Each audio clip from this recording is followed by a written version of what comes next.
And up next, we have Alicia, and Alicia is going to help us master myPATH. All right. Thank you, Nikel. Good afternoon or good morning, depending on what you consider 11:30 in the day. My name is Alicia Gonse, and I am the chief of our Customer Outreach Relations and Engagement Division within the Customer Experience Center at the Department of Revenue. Um, that's a really fancy way of saying my area handles the outreach and education efforts provided by the department. So I'm very happy to be here with you all today.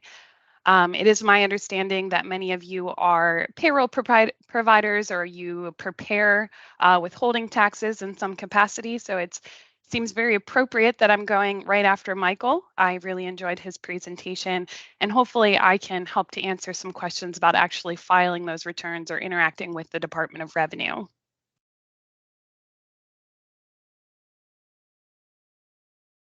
All right, so before I actually go into myPATH, which is our customer portal, I wanted to give you all some quick updates on things that are happening in the Department of Revenue. First of all, we have a modernization update. So for those of you who don't know, the Department of Revenue just completed a tax system modernization project. We've spent the last several years converting all of the tax types administered by the Department of Revenue into a singular tax system. So now we have our first fully integrated tax system, which we call PATH. That stands for Pennsylvania Tax Hub. The final rollout occurred on November 30th of 2022, so in fall of last year. And that rollout involved the transition of all of our business taxes. As a result, we also have a singular customer portal that we call myPATH.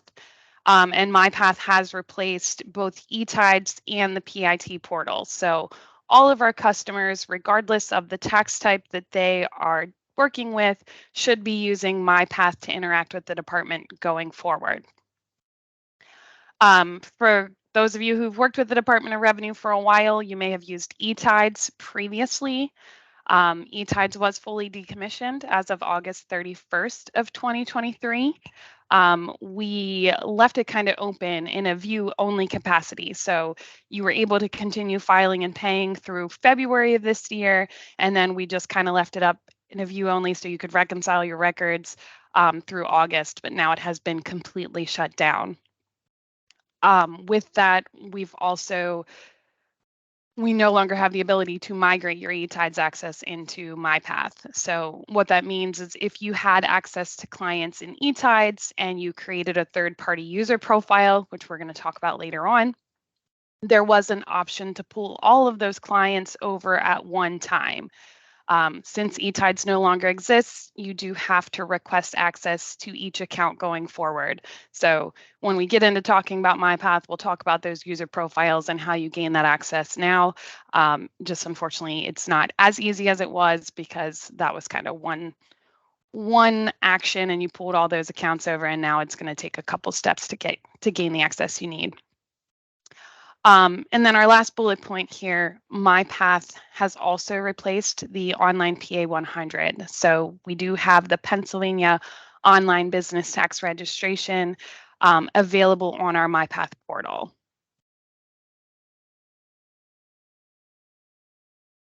Okay, so speaking of the Pennsylvania online business tax registration, I just wanted to walk through something that causes a little bit of confusion. In myPATH, we handle registration a bit differently depending on whether you're registering a brand new entity or an existing entity. So by brand new, we mean a business that is not yet registered with the department, so they don't have any existing tax accounts, and those entities would register directly from the myPATH homepage. So to get to the myPATH homepage, you go to mypath.pa.gov, and then you would find that registration panel, which looks like the image on the slide here that's kind of sitting off in the background. And then they would select that first hyperlink that says Pennsylvania Online Business Tax Registration. If it is an existing entity that is trying to add a business tax account, they actually have to create a myPATH profile and log in to register a new business tax account, or you, as their third party, can do it on their behalf. So essentially, if they have any current tax accounts with the Department of Revenue, they're going to have to log in first, or you will have to log in to add an additional tax account. So if it's an entity that, say, has a sales tax account and they want to add employer withholding, they're logging in and adding that additional tax account. Oftentimes people get confused when they are trying to register business tax accounts, especially for sole proprietors. They don't realize that a sole proprietor does have an existing tax account because they have their personal income tax account. So those folks actually do have to create a user profile, log in, and add that business tax account to their existing profile with the department. And then before we move on, this might sound like common sense, but it is important to make sure that your clients are registered for a withholding account before sending in any returns or payments. So many times we receive money and we don't know where to apply it because that account hasn't actually been established yet. So I just kind of wanted to throw that out there today and make sure that you are, if you're not doing that for your clients, you are prompting them or confirming with them that they have created that tax account.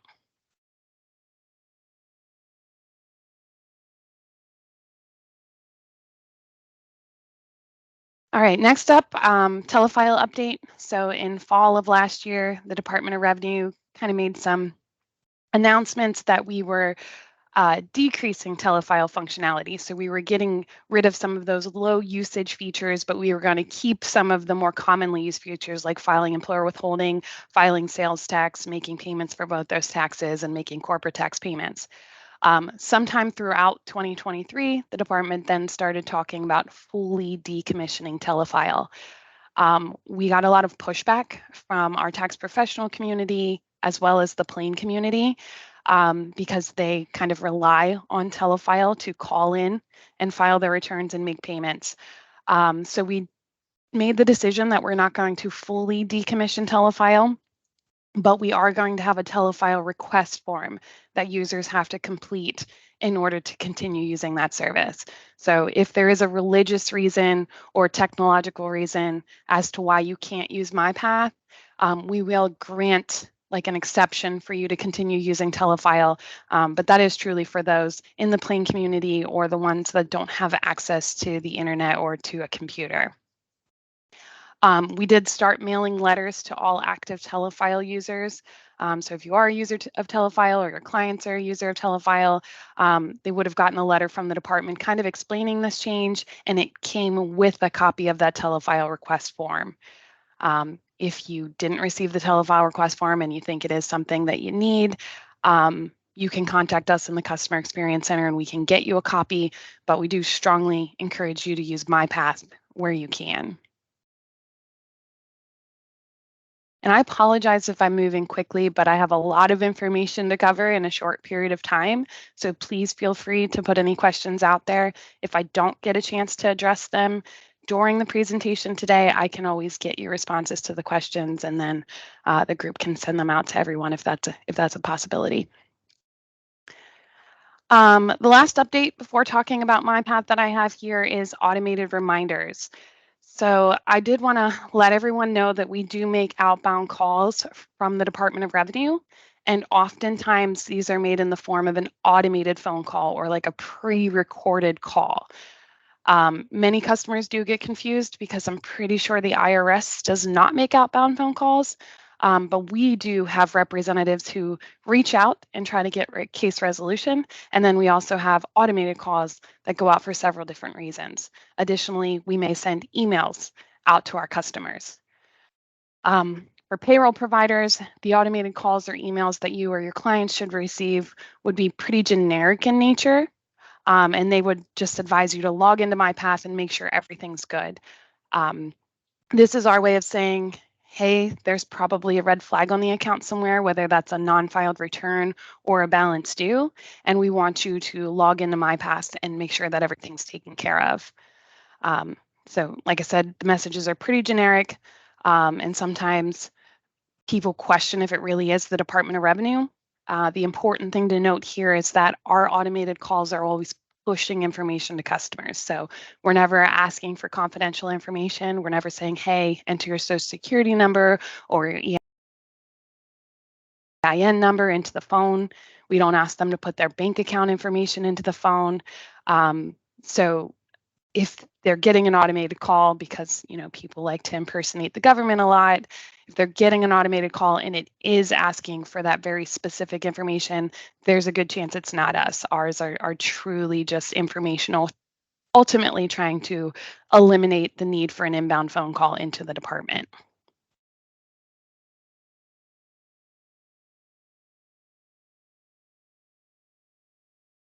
All right, so now let's talk about using myPATH.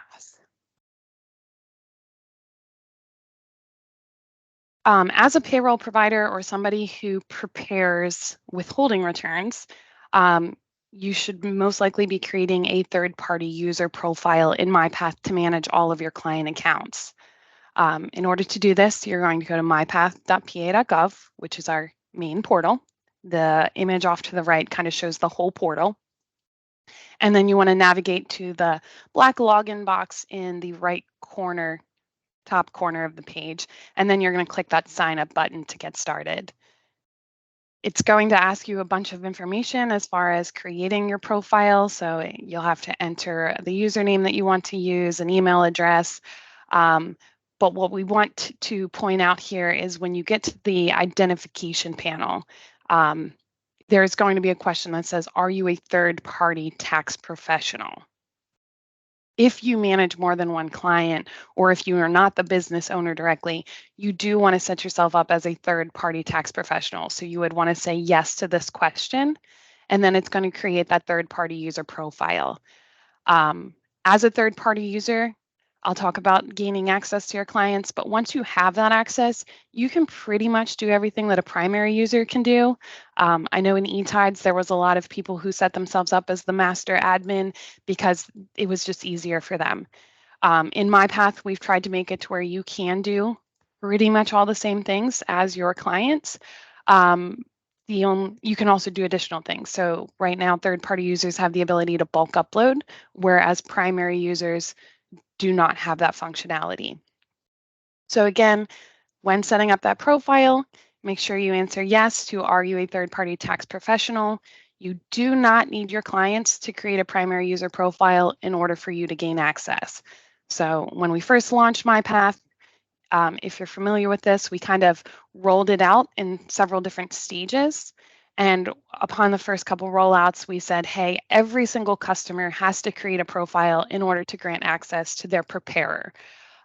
We changed that because it was a nightmare for those who had clients who don't use the internet or didn't want to create a profile. They just want their preparer to do everything. So we eliminated that need as long as the preparer can properly validate the account.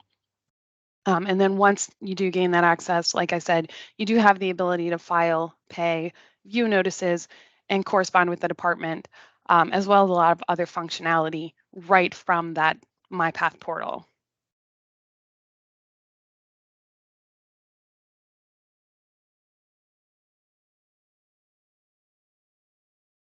All right, so now that you no longer have the ability to migrate your eTides access, if you are trying to gain access to a client or you have a new client that you're trying to get set up with, you basically have to log into your third-party user profile.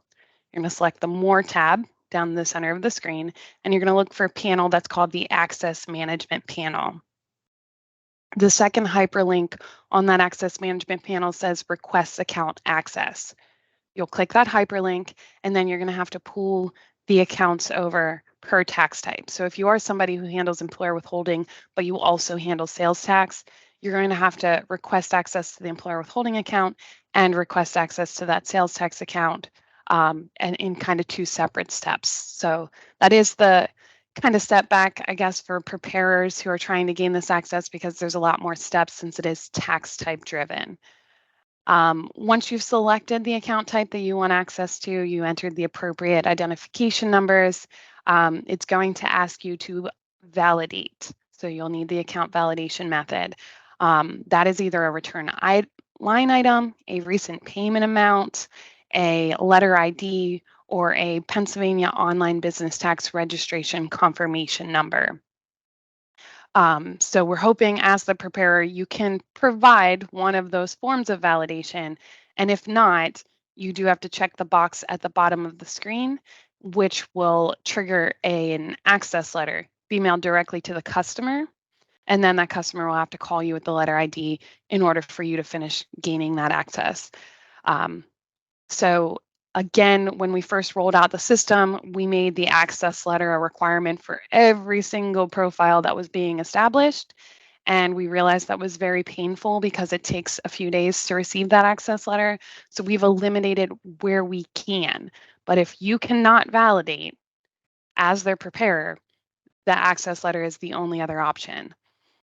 Also, if there's federal tax information on the account, we have to send the access letter out. So there's no way around that. It is our agreement with the IRS. Basically, the Department of Revenue does a data exchange with the IRS on a regular basis, and we may make adjustments to a customer's account based on information that we receive from the federal government. In those situations, that customer gets a what we call FTI flag placed on their account, and then the access letter requirement is a must. And that FTI flag is placed at the customer level. So we might have only made that adjustment or received that information on their personal income tax account, and you might only be trying to gain access to employer withholding. But because it is on a customer level, we still have to go through the process of getting that access letter. And as I mentioned, regardless of how you're set up, that access letter is going to the primary user. It's going to the customer's address that we have on file.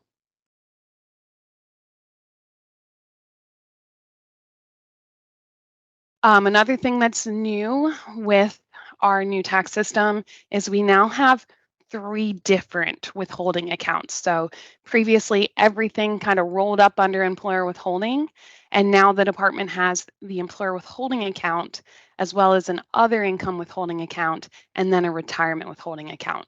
So those W-2s, they're going to fall under the employer withholding account, and then that account actually has its own reconciliation account. Um, any 1099 miscellaneous or 1099 NECs are going to fall under the other income withholding account, and then you'll have an other income annual reconciliation account. And then lastly, your 1099-Rs would fall under that retirement withholding account, and then you'd have a retirement annual reconciliation. So what was one account in eTides, when you log into myPATH, could essentially be like 6 accounts that show up on that summary screen. So if you're not expecting it, that could be a little overwhelming. But it really is for the purpose of if somebody has a payroll provider who does file their employer withholding and then they file their reconciliation, and then maybe later they have to go in and add their 1099s in. Now they can just do a separate reconciliation for those 1099s. So hopefully that makes sense to everyone. I will say the department hasn't taken a firm stance on having to use the 3 separate accounts, but we are strongly encouraging it because at some point the department's going to say you have to file these all separately. So right now, if you look at the reconciliation for the employer withholding account, you can see the 3 different file types there, but at some point you're going to have the 3 different accounts if you're handling W-2s, 1099 NECs, and the 1099-Rs.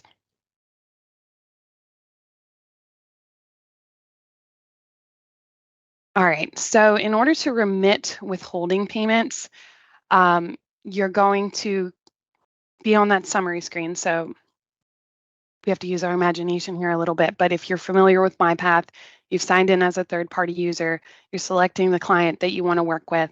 It brings up a summary page that shows all the tax accounts that you have for that client.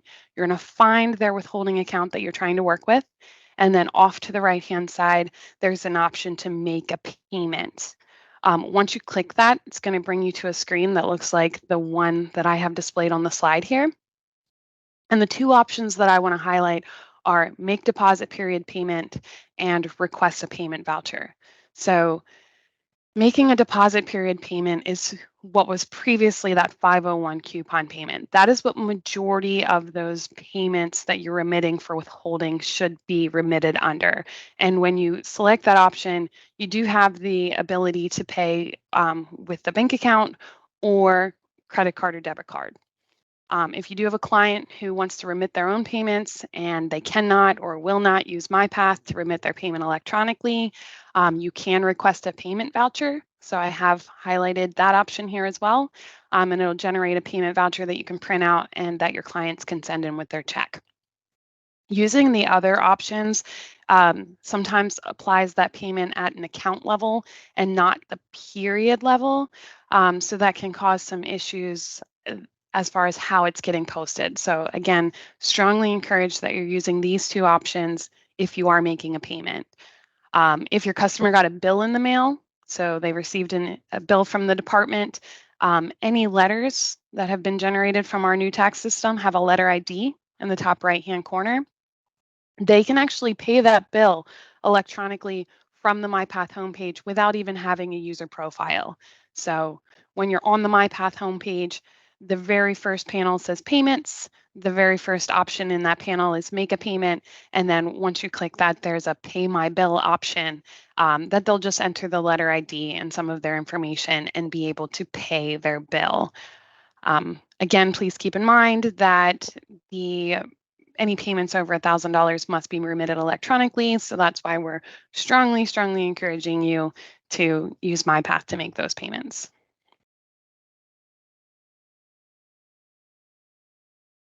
All right, so next up we have filing withholding returns. So this here is kind of that summary screen I was talking about. As the third-party user, you're selecting the client you want to work with. You're seeing the summary screen. Here I can see their actual employer withholding account on that summary screen. And then it says quarterly withholding return, and I have the option to file now. So you would just click that file now, and it's going to look a lot like eTides. One thing we do want to point out, which caused some concern with those who are preparing these returns, is how to claim period or deposit period payments. So when you're filing a return, off to the left here in this blue box is where you would see all of the payments, withholding tax payments that were remitted for the appropriate period end dates. One thing we want to highlight is that this is automatically populated with payments that were remitted through myPATH. So only payments that were remitted through myPATH. Also, those payments take about 48 hours to process. So they have to have been processed and remitted through myPATH in order to be automatically reflected. So if you made it less than 48 hours ago, but you did use myPATH, it's not going to show up here. Or if the payment was made through eTides, for example, or through Telefile, or you mailed in the check, it's not going to be automatically reflected here. So a lot of people don't realize you can double click those lines off to the left and manually adjust the figures. A lot of the information on the right-hand side, you cannot manually adjust. The total deposits for quarter, including verified overpayment that has that red arrow on the screen, that should include any payments that were received and processed by the department. So regardless of the payment method that you used. So if you mailed in some payments, you know that they were received by the department, they were processed, they're not showing on the left-hand side, they should still be calculated into that total on the right as long as they were properly applied to the account.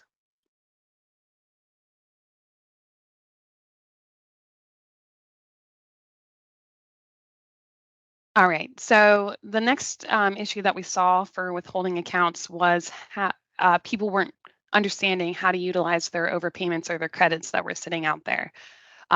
First and foremost, the department did put some kind of locks on the credits that were out there during the conversion, just to kind of make sure that our employees look at it and say, yeah, this is a legitimate credit, let's release it.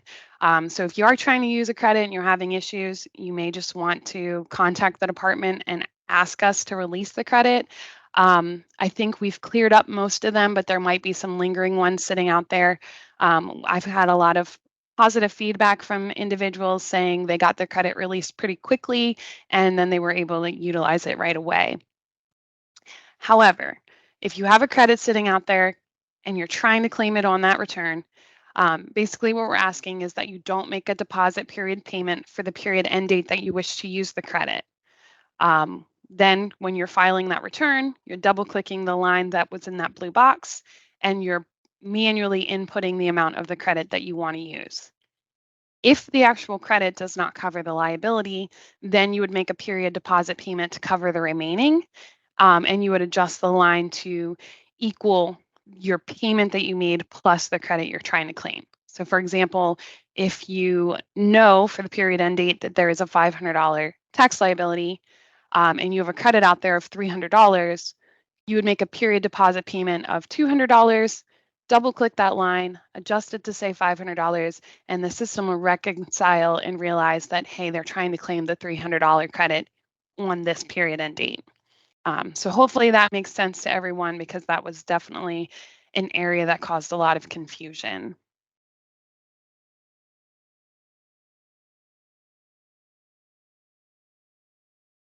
To file the Rev 1667, again, this is another account essentially that you have to gain access to. So when you're requesting that account access, you're requesting access to the employer withholding account, but you're also requesting access to the employer annual reconciliation account. When you're on that summary screen beside the employer annual reconciliation, you're going to select the File Now option, and then it's going to bring you to a screen that looks like the image kind of to the right of your slide. Just like payments, income statements take about 48 hours to process. So if it has been less than 48 hours, you have to manually adjust the return figure. If it's been more than 48 hours, it should be reflected on line 1. If it is not reflected there, you want to confirm that there was no error during submission. So especially those folks who bulk upload, if one file fails, the entire bulk upload fails. So you just want to make sure that there wasn't an issue with your actual upload. Another thing that we saw a lot at the end of last year was people who were uploading at the end of the year. They were uploading in December rather than January. The system was defaulting to the wrong date. Because it's going to default to the date that it feels is appropriate for the current year. So I was getting folks who were calling me saying, here's my confirmation number from myPATH. I know I uploaded my income statement, and here they were sitting on the wrong year because they didn't check that default date. So it may seem silly, but anytime there's a date pre-populated, please just make sure that it is the appropriate date that you want it to be.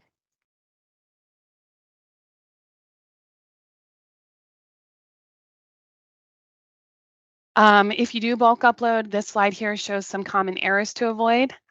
Please, like I said, be aware that an error will cause the entire upload to fail, so not just a single record. First bullet point here, file must be submitted in CSV format. So if you've entered all your information into a spreadsheet, please ensure that you are saving the file as CSV before uploading. The system does not support Excel files or any other format. Check your formatting of columns A and C. So the ID numbers listed in these columns should not include any dashes or spaces. Check your formatting of columns B and F. So the values listed in these columns of your CSV file should be in a 3-digit format.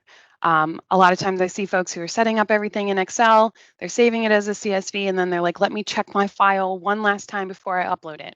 Well, what's happening is those columns that are normally 001 or 002, they're defaulting to just a 1 or a 2 or a 3, and it's causing the file to fail. So make sure that you are checking that that's not happening.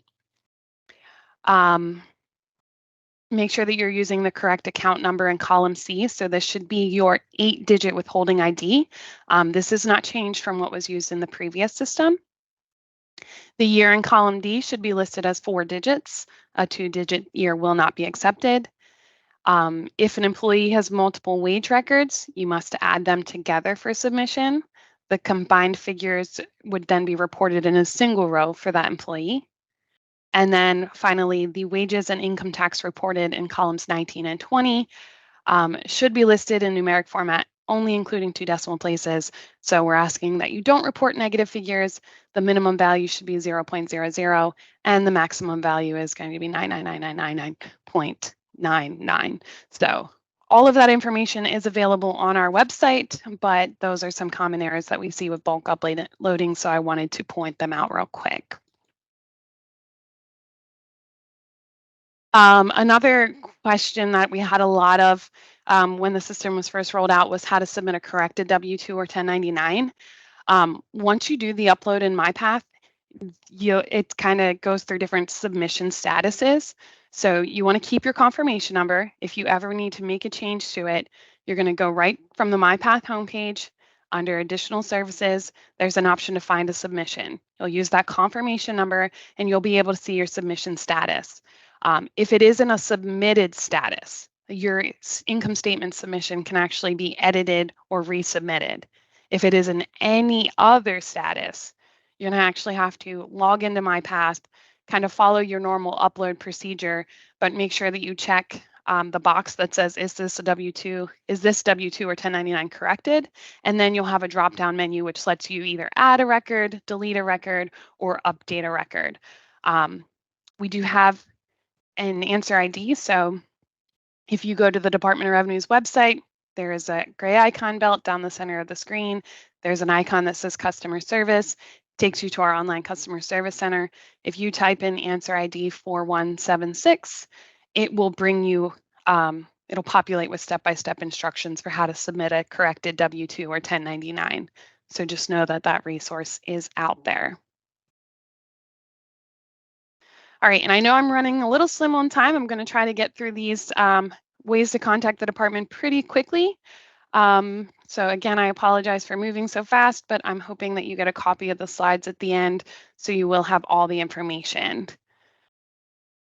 The first thing I want to point out is contacting the department has changed a little bit over the last several years. So during COVID, all of our phone lines shut down. We also had a lot of reorganization that happened in the Department of Revenue. So if you did have phone numbers that you were using to contact specific individuals before, they may not be going to the same place anymore. Please use the numbers listed on this slide to contact the Department of Revenue. They do come to our Customer Experience Center.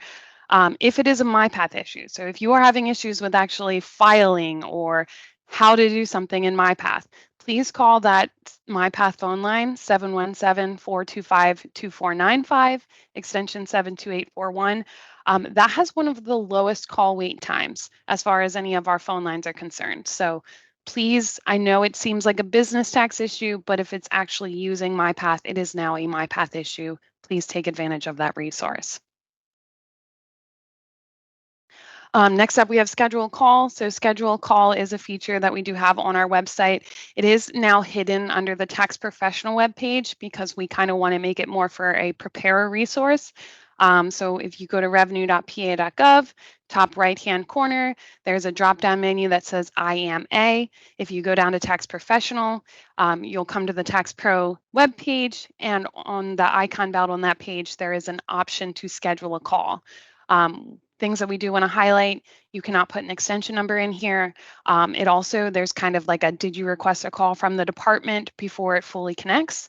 So don't have it go to like a secretary or something who may not know you asked for this call. You would want to use a phone number that comes directly to you. We do have our district offices still. We do ask that you go online, make sure that the office is still open. We've had some offices close over the last couple years. Also make an appointment ahead of time if you are going to visit one of our district offices. This slide here is showing you the online customer service center. As I mentioned, go to the department's website, click that customer service icon. You can type in keywords, you can type in questions. It will bring up answers that are related to your questions. If you do not get your question answered, in the top, you can see a tab that says submit a question.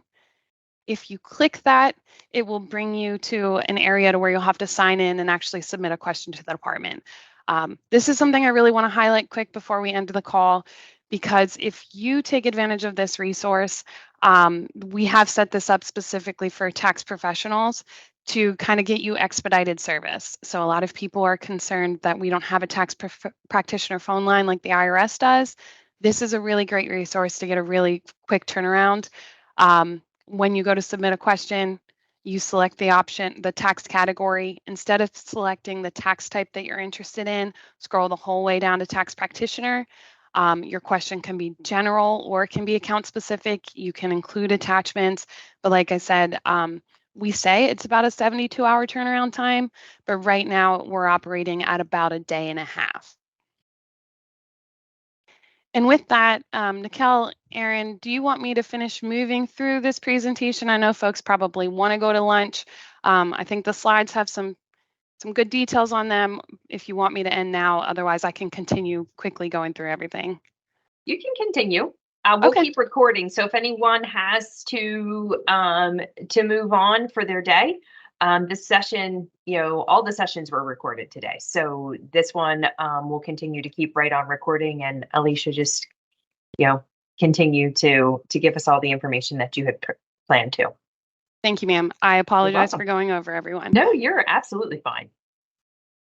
Okay, so real quick, another way to contact the department is through myPATH. So if you do have your myPATH profile set up, which we're hoping you do, you have the option to send a message right through the portal. Again, this can be a generic message or an account-specific message. So as a third party, you can go in and select the client you want to work with, the tax type you want to work with, the period, and kind of a high-level overview for why you're trying to contact that department.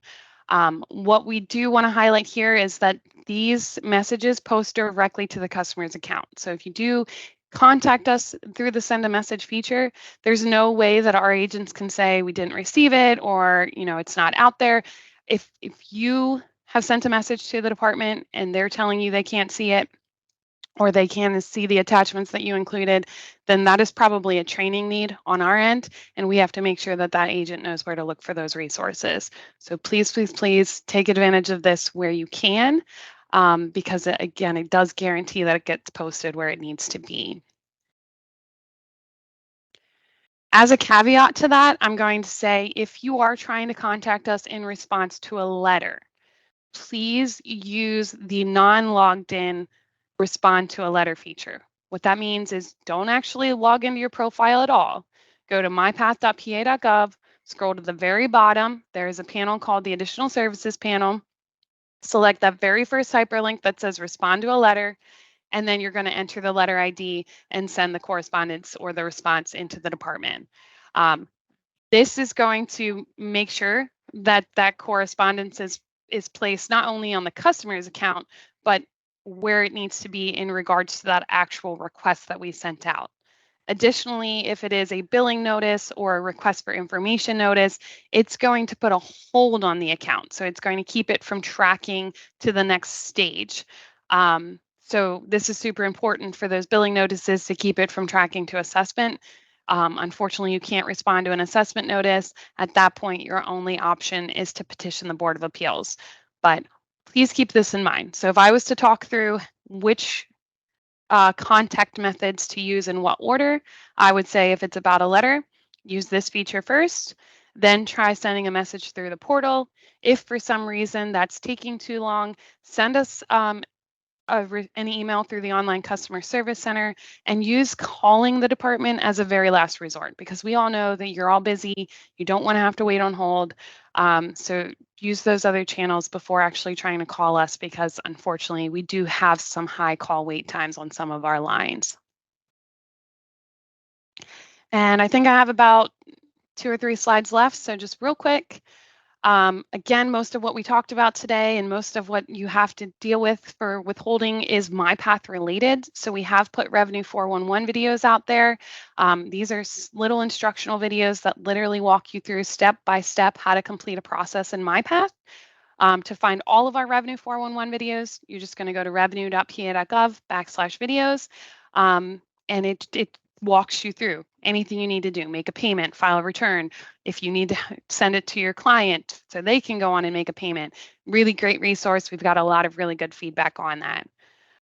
The second thing on here is the Pathfinder chatbot. So no matter what page you're on or what screen that you're on in myPATH, top right-hand corner, there is an icon that looks like the one on the screen. That is our Pathfinder chatbot. What I do want you to know is it is genuinely a virtual assistant, so you will never get a live representative on the end of that, but it is programmed to answer myPATH specific questions. If you ask it a question about taxability, then it's going to redirect you over to the online customer service center, but it's a great resource if you're stuck in myPATH and you're trying to figure out what to do next. Lastly, is that dedicated phone line again. Please, please, please use that phone line when necessary. Those folks are really great. They're really well versed in using myPATH, so they are there to help you. And then the last thing I have here is if you do have to use that phone line and you do have to contact the Department of Revenue for some reason, please offer up your support ID. I'm hoping that our representatives are asking you for this, but I do like to tell everybody because it is such a great resource. Again, no matter what screen you're on in myPATH, top right-hand corner, right beside that Pathfinder chatbot, you'll see a navy blue circle with a white question mark inside of it. If you click that, you get a drop-down menu. The third option is View Support ID. If you click that hyperlink, you're going to get a message like you see on the screen here that says your support ID can be given to a support person to allow them to remotely view your session. Essentially, what this does when you click yes, it gives you a code that you give to our representative, and they can see everything that you've been doing in myPATH for this session. So everywhere that you clicked that maybe you shouldn't have, or what you're trying to do and where you're stuck, and then they can kind of redirect you and say, hey, click over here instead.